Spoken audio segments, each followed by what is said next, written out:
नमस्कार दोस्तों, कैसे हैं आप लोग? आज मैं डिस्कशन करने वाला हूँ लेंस कट के बारे में। देखिए, मैं 3 दिन पहले एक वीडियो आपके साथ शेयर किया था। उस वीडियो में आपको स्टड मतलब जो स्टड का जो हेलमेट कंपनी है, उस कंपनी साथ-साथ लेंस कट का भी चर्चा में किया था और मैंने आपको ये भी बताया था कि ये सारे कंपनीज़ का अपडेट मैं डिटेल्स में आपके साथ शेयर करूँगा। तो चलो अभी उसी के बारे में चर्चा करूंगा तो वीडियो को लास्ट तक देखिएगा। तो देखिए लेंस कट के ऊपर बात करूँ तो लेंस कट एक आईओआर साथ ही साथ जूम पावर्स साथ जीरो पावर्स साथ ही साथ आप देखेंगे तो contact lens kid glasses sun glasses तो इस तरीके से प्रोटेक्ट ग्लासेस कंपनी बनाते हैं। तो ये जो कंपनी है लेंस कट आप सभी जानते हैं ये एक पुराना कंपनी है। पुराना मतलब अच्छा खासा टाइम पीरियड में काम कर रहा है और लेंसकेट एक सक्सेसफुल कंपनी भी है। पॉजिटिव इसका आउटपुट देखने को मिला है। तो आज मैं लेंसकार्ट के ऊपर चर्चा करूंगा तो वीडियो को लास्ट तक देखिएगा। देखिए सबसे पहले लेंसकार्ट की अगर डेटा पॉइंट ऑफ व्यू से बात करूं तो कंपनी का जो बिजनेस है वो कब से स्टार्ट हुआ। देखिए कंपनी बिजनेस स्टार्ट हुआ 2008 में। तो 2008 से लेकर आज तक देखे तो करीबन 17-18 साल हो चुके हैं।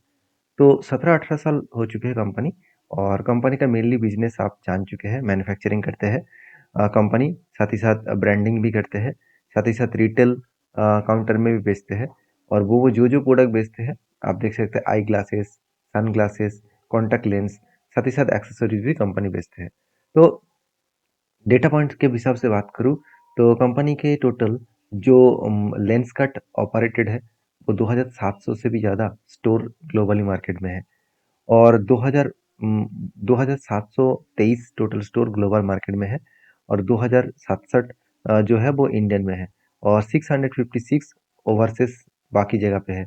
और देखा जाए तो इस कंपनी टोटल टोटल जो प्रोडक्ट है वो सिर्फ इन ज़्यादा से ज़्यादातर बेचते हैं सिंगापुर और मतलब यूनाइटेड अरब एमिरेट्स।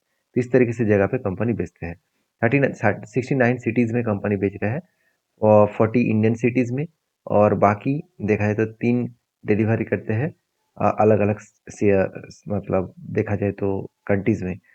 तो इस कंपनी के जो डेटा है रेवेन्यूज़ है वो तो मैं आपको दिखाऊंगा। उससे पहले देखिए कंपनी क्या-क्या प्रोडक्ट तैयार करते हैं। तो चलो अभी मेन पॉइंट्स के ऊपर आ जाते हैं कि कंपनी का सेल्स एंड प्रॉफिट ग्रोथ क्या है।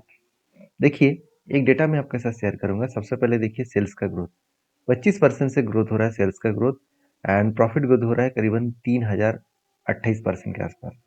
तो 25% से सेल्स ग्रोथ हो रहा है और 3028% के आसपास कंपनी का प्रॉफिट ग्रोथ हो रहा है। तो एक अच्छा खासा ग्रोथ यहाँ पे देखने को मिला और इसी ग्रोथ के बेसिस में कंपनी के ऊपर जो एसेट है वो 9500 से लेकर आज 10400 तक 10400 करोड़ तक कंपनी के एसेट देखने को मिले। टोटल इनकम जो है 3900 से लेकर आज 7000 करोड़ तक देखने को मिला। मतलब हर साल कंपनी के एसेट जो है और इनकम जो है वो बढ़ता हुआ देखने को मिले। मगर यहाँ पे एक ट्विस्ट मुझे देखने को मिले। 2023 में कंपनी 63 करोड़ का लॉस किया था। 2024 में 10 करोड़ का लॉस किया। 2025 में 297 करोड़ का प्रॉफिट किया। ऐसे कैसे हो गया? अचानक कंपनी जो लॉस मेकिंग कंपनी था वो सीधा सीधा करीबन करीबन 3000% का प्रॉफिट कैसे किया। तो इसके पीछे बहुत सारे राज है। ऐसे बहुत सारा टाइम इसीलिए होता है क्योंकि जब कोविड सॉरी माफी चाहता हूँ जब कोई कंपनी आईपीओ लेके आते हैं तो उस टाइम आईपीओ में अगर कोई कोई कंपनी खुद को लॉसेस में दिखाए तो उसका आईपीओ में लिस्टिंग गेन खराब होने का चांसेस होता है। इसीलिए वो किसी ना किसी तरीके से उसको प्रॉफिट दिखाता है। अभी किसी ना किसी तरीके से मतलब क्या है, मान के चलिए शायद इस बार टैक्सेस ना दिया होगा, शायद मान के चलिए इस बार कंपनी कुछ आउटसाइड का जो एक्सपेंस है उसको बंद करके प्रॉफिट रेशियो में दिखा दिया। तो इस तरीके से कारण की वजह से वो प्रॉफिट दिखा रहा है, कोई बात नहीं। कंपनी का कर्जा 900 करोड़ से सीधा सीधा 350 करोड़ हो गया। तो ऑलमोस्ट 3 गुना कंपनी खुद के कर्जे को कम किया। तो अच्छी बात है, कर्जा तो कम हुआ। तो कंपनी का टोटल मार्केट कैप कितना है? 69,726 करोड़। कोई छोटा मोटा कंपनी तो है नहीं, एक बड़ा सा कंपनी है। कंपनी का आरओसी 13% से ग्रोथ कर रहा है। चलो ठीक है, 13% खराब नहीं है। ईबिटा मार्जिन 14% से ग्रोथ कर रहा है और प्राइस टू बुक वैल्यू 11% से ग्रोथ कर रहा है।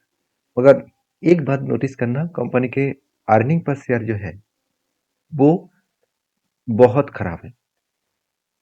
बहुत खराब मैं इसलिए बोल रहा हूँ क्योंकि 1.77 जो अर्निंग पर शेयर है वो बहुत कम है और पी रेशियो 227 के आसपास है।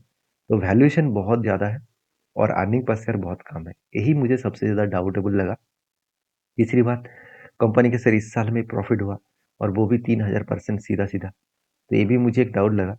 तो कंपनी आईपी क्यों लेके आ रहा है? देखिए कंपनी बता रहे हैं कि जो न्यू कोको स्टोर्स है इंडिया में वो ओपन करने जा रहे हैं, उसके लिए 272 करोड़ वो मार्केट से उठाने वाले हैं।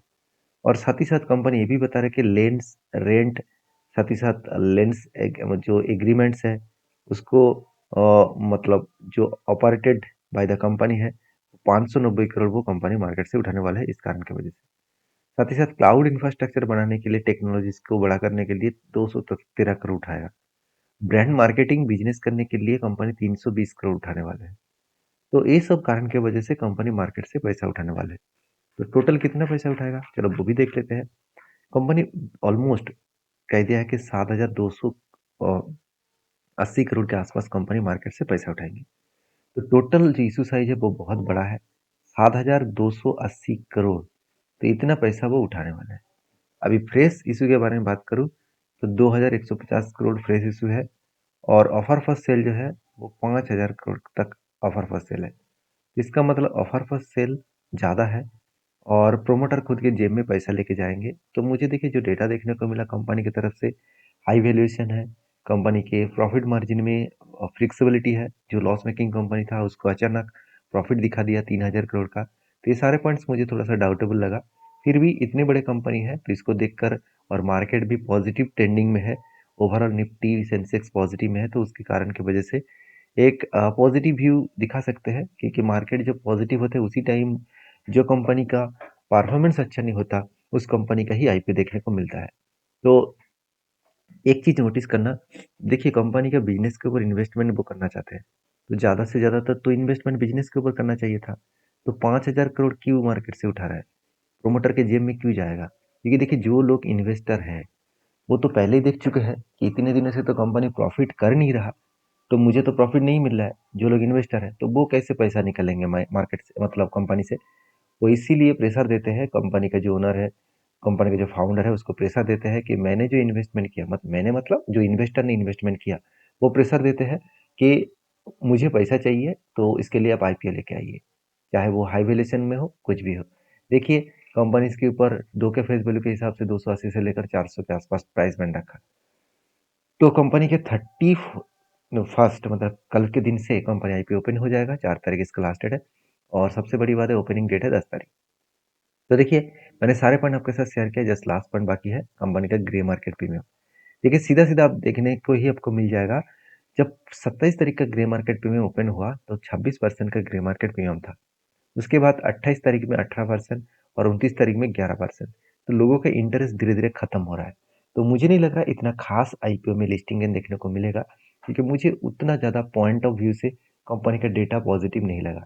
तो मैं तो उतना ज़्यादा इंटरेस्टेड नहीं हूँ। फिर भी मैं लास्ट डे मतलब आईपीओ का लास्ट दिन में इसके ऊपर जरूर डिटेल्स में एक डेटा दिखाऊंगा, चर्चा करूंगा आपके साथ एक वीडियो बनाकर। तभी आपको पता चलेगा कि इस कंपनी के ऊपर एक्चुअल में क्या हो रहा है और एक्चुअल में इस कंपनी के ऊपर क्या करना है।